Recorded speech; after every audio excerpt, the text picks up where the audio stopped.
લઈ જઈશું ગુજરાત વિધાનસભા, આવો નિહાળીએ. વિનાશમાંથી વિકાસ, નિરાશામાંથી આશા અને આપદાને અવસરમાં ફેરવવાની નરેન્દ્રભાઈની કુનેહના કારણે વાઇબ્રન્ટ ગુજરાત સમિટ આજે રાજ્યની એક વિશિષ્ટ ઓળખ બન્યું છે. અમૃતકાળની પ્રથમ એવી 10મી વાઇબ્રન્ટ સમિટમાં દેશોના રાષ્ટ્રીય અધ્યક્ષો, 4 દેશોના રાષ્ટ્રીય અધ્યક્ષો, 40 દેશોના મંત્રીઓ, 140થી વધુ દેશોના પ્રતિનિધિ મંડળો અને સંખ્યાબંધ ઉદ્યોગપતિઓએ ભાગ લઈ ગુજરાતની આ વિકાસ યાત્રામાં જોડાવાનો સંકલ્પ વ્યક્ત કર્યો છે, જે આપણા સૌ માટે આનંદની વાત છે. આફતને, આપદાને અવસરમાં પલટાવવાની જે વાત કરવામાં આવી છે એનું ઉત્તમ ઉદાહરણ આપણે જોઈએ તો આપણું કચ્છ છે.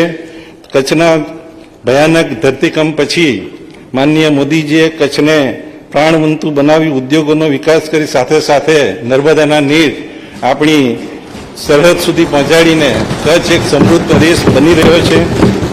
માનનીય અધ્યક્ષશ્રી, આપણા મુદ્દુ પણ મક્કમ એવા માનનીય મુખ્યમંત્રી શ્રી ભૂપેન્દ્રભાઈનું સ્વપ્ન છે કે આપણું ગુજરાત 5G ગુજરાત બને. તેઓની 5G ગુજરાતની કલ્પના છે. ગરવી ગુજરાત, ગુણવંતુ ગુજરાત, ગ્રીન ગુજરાત, ગ્લોબલ ગુજરાત અને ગતિશીલ ગુજરાત.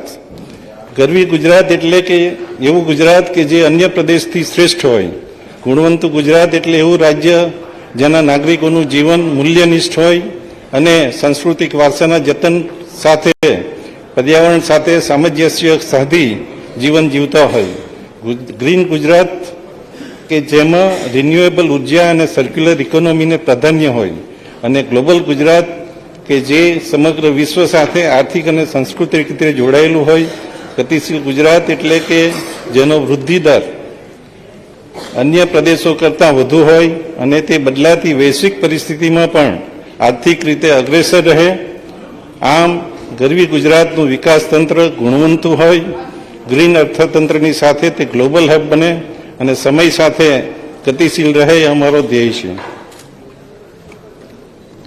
માનનીય અધ્યક્ષશ્રી, ભારતના સર્વાંગી વિકાસ અને સમરસ સમાજની રચના માટે માનનીય વડાપ્રધાન શ્રી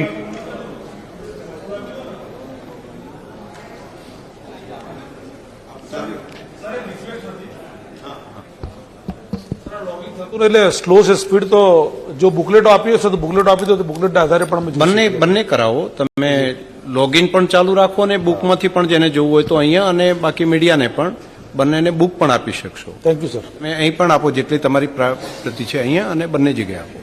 બંને આપો, જેને જે અનુકૂળતા લાગે એનો ઉપયોગ કરે. કન્ટિન્યુ કરો. પછી બોલો. હા હા, આપ ચાલુ રાખો.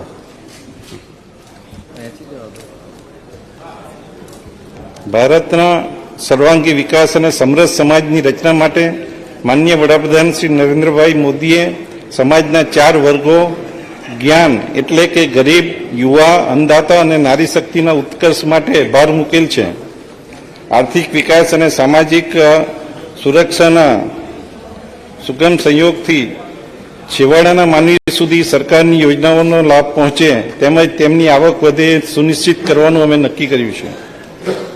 માનનીય અધ્યક્ષશ્રી, રાજ્યની મોટાભાગની વસ્તી હાલમાં 18થી 60 વર્ષના વય જૂથમાં આવે છે અને આ વર્ગને અસરકારક રીતે રોજગારી આપવામાં આવે તો જ રાજ્યને ડેમોગ્રાફિક ડિવિડન્ડનો લાભ મળે એમ છે.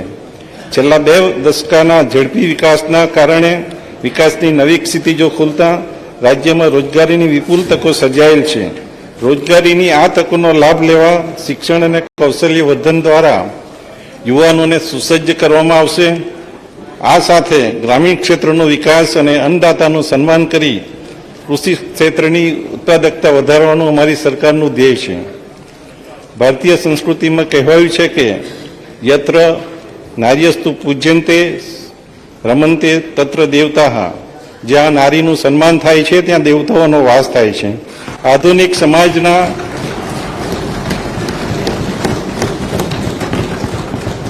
સમાજના વિકાસ માટે મહિલાઓની અગત્યની ભૂમિકા છે, જેથી દરેક ક્ષેત્રમાં તેમની ભાગીદારી સુનિશ્ચિત કરવા સરકારે વિવિધ પગલાં લીધેલ છે. માનનીય વડાપ્રધાન શ્રી નરેન્દ્રભાઈ મોદીના નેતૃત્વ હેઠળની કેન્દ્ર સરકારે નારી શક્તિ વંદન અધિનિયમ લાવી લોકસભા અને વિધાન મંડળોમાં મહિલાઓને 33% પ્રતિનિધિત્વ આપવાનો ઐતિહાસિક નિર્ણય કરેલ છે. જેનાથી મહિલા સશક્તિકરણને વેગ મળશે. મહિલાઓના પોષણ, આરોગ્ય અને શિક્ષણને સુદૃઢ કરી તેમની આર્થિક વિકાસ કરવા તેમજ તેઓને સામાજિક સુરક્ષા પ્રદાન કરવા આગામી બજેટમાં વિવિધ જોગવાઈઓમાં નોંધપાત્ર વધારો સૂચવવામાં આવ્યો છે. માનનીય અધ્યક્ષશ્રી, અમારી સરકારના દરેક આયોજન અને કાર્યક્રમમાં ગરીબ, યુવા, અન્નદાતા અને નારી શક્તિનો વિશેષ પ્રાધાન્ય આપવામાં આવેલ છે. વિકસિત ભારત એટ 2047 ગુજરાતની દિશા નક્કી કરી રાજ્યના 7 કરોડ ગુજરાતીઓના સ્વપ્નો અને આકાંક્ષાઓને મૂર્તિમંત કરવા વિકસિત ગુજરાત એટ 2047નું વિઝન ડોક્યુમેન્ટ અમારી સરકારે બહાર પાડેલ છે. અત્યાર સુધી થયેલા વિકાસને પાયામાં રાખીને આ દસ્તાવેજમાં અમૃતકાળના આગામી 25 વર્ષ માટે રાજ્યના ભાવિના લક્ષ્યાંકો નક્કી કર્યા છે. આ વિઝન ડોક્યુમેન્ટ સર્વપ્રથમ તૈયાર કરી ગુજરાતે બીજા રાજ્યોને વિકાસની નવી રાહ ચીંધી છે. માનનીય અધ્યક્ષશ્રી, ગુજરાત એટ 2047ના સંકલ્પનાના 2 મુખ્ય પાયા છે. વિશ્વ કક્ષાની ઉચ્ચ સગવડયુક્ત જીવન સ્તર ઉપલબ્ધ કરાવી રાજ્યના દરેક નાગરિકને સમૃદ્ધ જીવન આપવું તે પ્રથમ પાયો છે. આર્થિક વિકાસના યોગ્ય સંસાધનો ઉપલબ્ધ કરાવી દરેક કુટુંબની સમૃદ્ધ આવક સુનિશ્ચિત કરવી તે દ્વિતીય પાયો છે. વિશ્વસ્તરીય આંતરમાળખાકીય સગવડો સાથે ટકાઉ અને રહેવાલાયક વસવાટો પૂરા પાડી સુશાસનના માધ્યમથી આ લક્ષ્યાંકો પૂરા કરવાની અમારી સરકારની નેમ છે. માનનીય અધ્યક્ષશ્રી, સ્વસ્થ અને સશક્ત નાગરિક સમાજના વિકાસની આધારશિલા છે. વ્યક્તિના સર્વાંગી વિકાસ માટે યોગ્ય પોષણ, શિક્ષણ અને આરોગ્ય જરૂરી છે.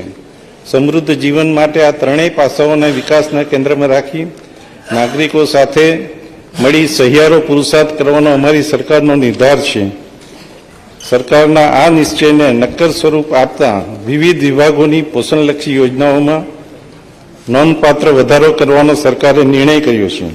ચાલુ વર્ષની અંદાજે ₹3200 કરોડની જોગવાઈ સામે પોષણલક્ષી યોજનાઓમાં આગામી વર્ષે ₹5500 કરોડની માત્ર જોગવાઈ આગામી વર્ષે ₹5500 કરોડની માત્ર જોગવાઈ સૂચવું છું.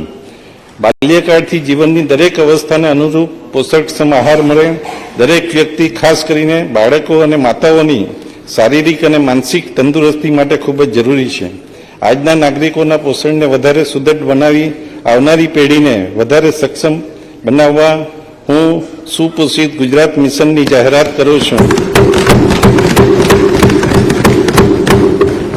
આ મિશનમાં બાળકો, કિશોરીઓ અને મહિલાઓને કેન્દ્રસ્થાને હોય તેઓનું પોષણ સુનિશ્ચિત કરવું એ અમારો સામાજિક સંકલ્પ છે.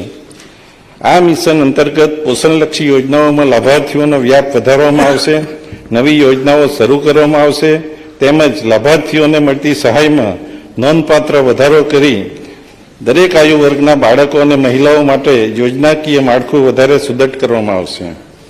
માનનીય અધ્યક્ષશ્રી, વિકસિત ગુજરાત એટ 2047ની સંકલ્પનામાં કિશોરીઓની ભૂમિકા મહત્વની છે. ભવિષ્યની માતૃશક્તિના સ્વરૂપમાં સ્વસ્થ અને શિક્ષિત સમાજના નિર્માણમાં તેઓનું યોગદાન અમૂલ્ય છે. તેમના પોષણ, આરોગ્ય અને શિક્ષણને પ્રોત્સાહન આપવા હું નમો લક્ષ્મી યોજનાની જાહેરાત કરું છું.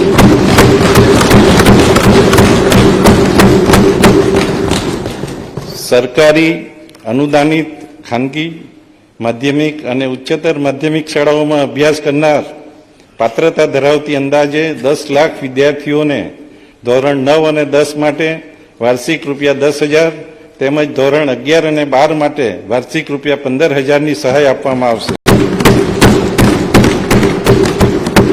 આમ આ યોજના હેઠળ 12 સુધીનો અભ્યાસ પૂર્ણ કર્યેથી કુલ 50,000ની સહાય મળવાપાત્ર થશે. માનનીય અધ્યક્ષશ્રી, નમો લક્ષ્મી યોજનાથી ધોરણ 9 થી 12ની કન્યાઓનો પ્રવેશ વધશે, તેઓ અભ્યાસ પૂર્ણ કરશે, તેથી મહિલા શિક્ષણ અને પોષણને ઉત્તેજન મળશે.